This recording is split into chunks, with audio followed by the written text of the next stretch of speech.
আসসালামু আলাইকুম বন্ধুরা, আশা করি সবাই সুস্থ আছেন। বন্ধুরা, মধ্যপ্রাচ্যের ভেতর বিগত প্রায় 2 থেকে 3 মাস যুক্তরাষ্ট্র, ইসরায়েল এবং ইরান এই ত্রিপক্ষীয় নানান সংঘাতের খবরগুলোই ছিল মূল বিষয় এবং মূল টেনশনের মধ্যে ছিল এই তিনটি দেশ। তবে এই সকল কিছুকে ছাপিয়ে এখন সৌদি আরব এবং ইয়েমেনের ভেতর ইরানের যে প্রক্সি রয়েছে তাদের মধ্যে দ্বন্দ্ব সবথেকে জটিল আকার ধারণ করেছে।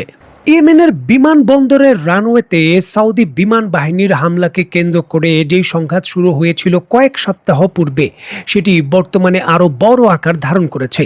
টানা কয়েক সপ্তাহ সৌদি আরবের জাহাজের বিরুদ্ধে ইয়েমেনে ইরানের প্রক্সিরা অবরোধ অব্যাহত রেখেছে। ইরানি প্রক্সিদের দাবি অনুসারে গত 48 ঘন্টার মধ্যেই সৌদি আরবের অন্তত পক্ষে প্রায় 8 থেকে 10টি জাহাজের বিরুদ্ধে তারা হামলা করেছে। এর মধ্যে অন্তত কয়েকটি জাহাজ মারাত্মকভাবেই ক্ষতিগ্রস্ত।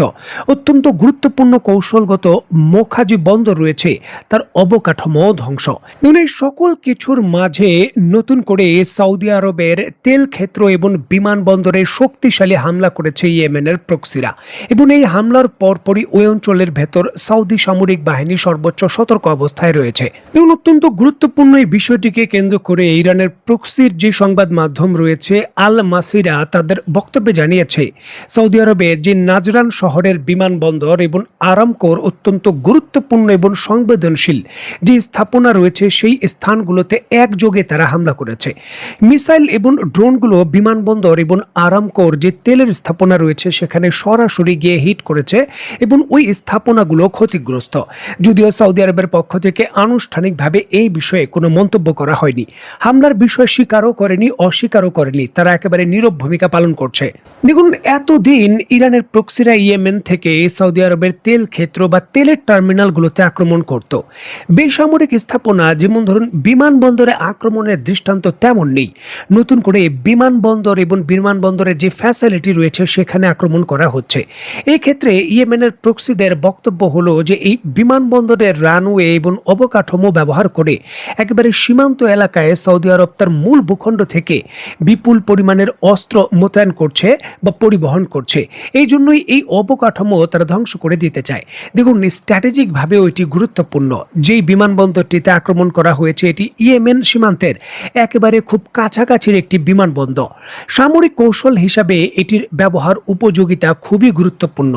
যে কোনো আপৎকালীন পরিস্থিতিতে বড় ধরনের যে ট্রান্সপোর্ট বিমান রয়েছে, যেমন যুক্তরাষ্ট্রের তৈরিকৃত C-17 গ্লোব মাস্টার, এই ধরনের বিমান দিয়ে বিপুল পরিমাণের সমরাস্ত্র ইয়েমেনের সীমান্তের কাছে যে কোনো সময় উপস্থিত করতে পারে সৌদি আরব। নতুন করে এই বিমানবন্দরটিতে হামলা এবং ক্ষতিগ্রস্ত হওয়ার কারণে সৌদি আরবের এই লজিস্টিক যে চেন সাপ্লাই লাইন রয়েছে সেখানে বড় একটি ধাক্কা। সৌদি আরবের এখন যে কোনো ধরনের পদাতিক পদক্ষেপ ইয়েমেনের বিরুদ্ধে নেওয়ার ক্ষেত্রে এই বিষয়গুলো এখন বারে বারে চিন্তায় আনতে হচ্ছে।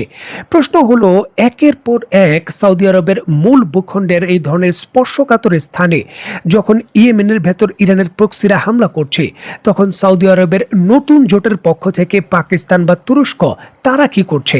তারা কেন পদক্ষেপ নিচ্ছে না?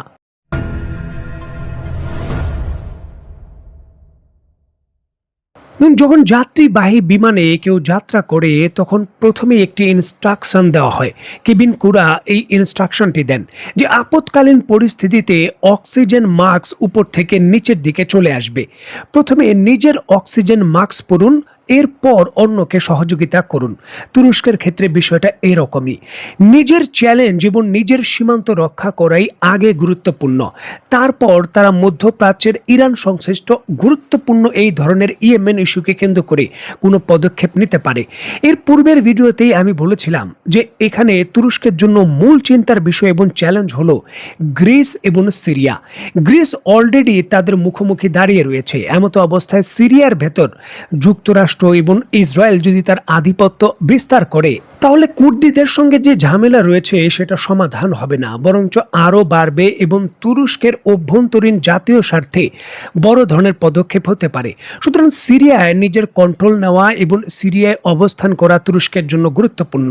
তুরস্কের ভেতর সিরিয়ার অন্তত 20 থেকে 30 লক্ষ শরণার্থী রয়েছে, যাদের সিরিয়ায় প্রেরণের ক্ষেত্রেও সিরিয়ার স্থিতিশীলতা এবং নিয়ন্ত্রণ প্রয়োজন। আর এই জন্য এই সিরিয়ার ভেতর একটি ঘাঁটি স্থাপন করছিল তুরস্ক, যে ঘাঁটিতে সেনা সেনা প্রদানের বা সেনা রাখার আনুষ্ঠানিকভাবে অনুমতি দিতে চলেছিল সিরিয়া। ইস্যুটিকে কেন্দ্র করে মোসাদের প্রধান সিরিয়ান সরকার প্রধানের সঙ্গে আলোচনা করে হুমকিও দিয়েছিল হামলার।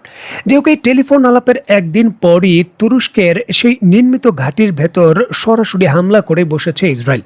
আর এরপর সিরিয়ার ভেতর বিপুল পরিমাণে সেনা বৃদ্ধি করছে তুরস্ক। সিরিয়ার ভেতর যে আল দুহুর ঘাঁটি রয়েছে তার দিকে আর্টিলারি এবং বিপুল ধরনের আধুনিক যে ভারী সমরাস্ত্র রয়েছে তা তুরস্ক প্রেরণ করছে। স্ক্রিনে বর্তমানে আপনারা একটি অত্যন্ত বিরল ভিডিও ফুটেজ দেখছেন।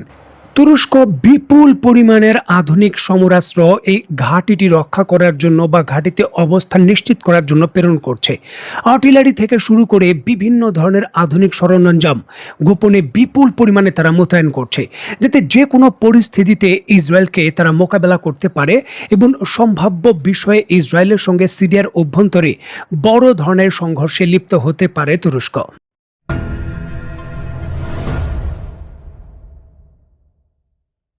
বিষয়টা হলো যে মুসলিম উম্মার ভেতর এক মুসলিম দেশ বা এক পক্ষ আরেক পক্ষকে বিভিন্নভাবে দেখতে পারেন। শিয়া সুন্নি ভেদাভেদ এই দৃষ্টিকোণ থেকে বিভক্তের মুসলিম বিশ্বের অভ্যন্তরে এই জটিলতা রয়েছে। তবে ইসরায়েলের ক্ষেত্রে এই ধরনের কোনো সমস্যা নেই। ইসরায়েল সকল মুসলিমকেই, সে শিয়া হোক বা সুন্নি হোক, তার বিরুদ্ধেই মনে করেন। সুতরাং এই ধরনের পক্ষের একেবারে কাছাকাছি অবস্থান তার নিরাপত্তার জন্য হুমকি সে মনে করে। দেখুন, রাশিয়া যদি আগামী 10 বছরও সিরিয়ার নিয়ন্ত্রণ নেয় বা সিরিয়ায় থাকে, সেটা বিপজ্জনক মনে করে না ইসরায়েল। আর যুক্তরাষ্ট্র থাকলে তো কথাই নেই। তবে এই জায়গায় তুরস্ক যদি আসে, তুরস্কের অবস্থান যদি ইসরায়েলের সীমান্তের একেবারে কাছাকাছি চলে আসে, সেটি বিপজ্জনক মনে করে ইসরায়েল। ইসরায়েল অলরেডি ঘোষণা দিয়েছে যে ইরান থেকেও ভবিষ্যতে বড় সংকট এবং বড় প্রতিপক্ষ হবে হয়তো তুরস্ক। যে বিষয়গুলো নিয়ে চলছে আলোচনা। আর এমতো অবস্থায় যদি ইসরায়েলের উত্তর সীমান্ত থেকে কয়েক হাজার কিলোমিটারের মধ্যেই সেই আল দুরু ঘাঁটিতে সরাসরি শক্তিশালী সামরিক শক্তি বৃদ্ধি করতে পারে তুরস্ক, সেটি দীর্ঘকালীন গোলান মালভূমি এবং ওই আশেপাশের অঞ্চলের জন্য ইসরায়েল তার হুমকি মনে করে। কারণ যে কোনো মুহূর্তে তুরস্কের সরকার পরিবর্তন হতে পারে, নতুন সরকার আসতে পারে, বা এই সরকারেরও যে সিদ্ধান্ত রয়েছে তা পরিবর্তন হয়ে যেতে পারে জনগণের চাপের কারণে। সুতরাং পরিস্থিতি যে কোনো সময় পরিবর্তন হতেই পারে, যার জন্য ঝুঁকি নিতে চায় না ইসরায়েল। এই জন্যই তুরস্কের এই সামরিক অবকাঠামো তৈরির শুরু থেকেই তারা হামলা করেছে। এখন তুরস্কের বিষয়গুলো পরিষ্কার। তুরস্ক আগে নিজের বিষয় সমাধান করবে, তারপর হয়তো তারা সৌদি আরবের যে জোট রয়েছে সেক্ষেত্রে সহযোগিতা কিছুটা করবে। তবে আপাতত তুরস্ক ইসরায়েলের এই সামরিক পদক্ষেপকে মোটেও ভালোভাবে নিচ্ছে না এবং তারা বড় প্রস্তুতি নিচ্ছে সিরিয়ার ভেতর তাদের শক্তি বৃদ্ধির জন্য। সুতরাং এই ক্ষেত্রে আঞ্চলিক যে যুদ্ধ সেটি আরো বড়ভাবে বিস্তৃত হবে। তুরস্ক কোনো সাধারণ দেশ নয়। তুরস্ক ন্যাটোর অত্যন্ত গুরুত্বপূর্ণ একটি পুরনো সদস্য দেশ। সুতরাং তার বিরুদ্ধে সামরিক পদক্ষেপ বাস্তবায়ন যুক্তরাষ্ট্রের জন্য সহজ কিছু নয়। এখন আমরা এই বিষয়ের উপর গভীরভাবে পর্যবেক্ষণ করছি। যখনই এই ইস্যুগুলোকে কেন্দ্র করে গুরুত্বপূর্ণ কোনো খবর আসবে, ইনশাল্লাহ সকল কিছুর বিশ্লেষণ এবং গুরুত্ব আপনাদের মাঝে তুলে ধরার চেষ্টা করব। সে পর্যন্ত সবাই ভালো থাকবেন, সুস্থ থাকবেন এবং বাংলাদেশকে ভালোবাসবেন। আল্লাহ হাফেজ।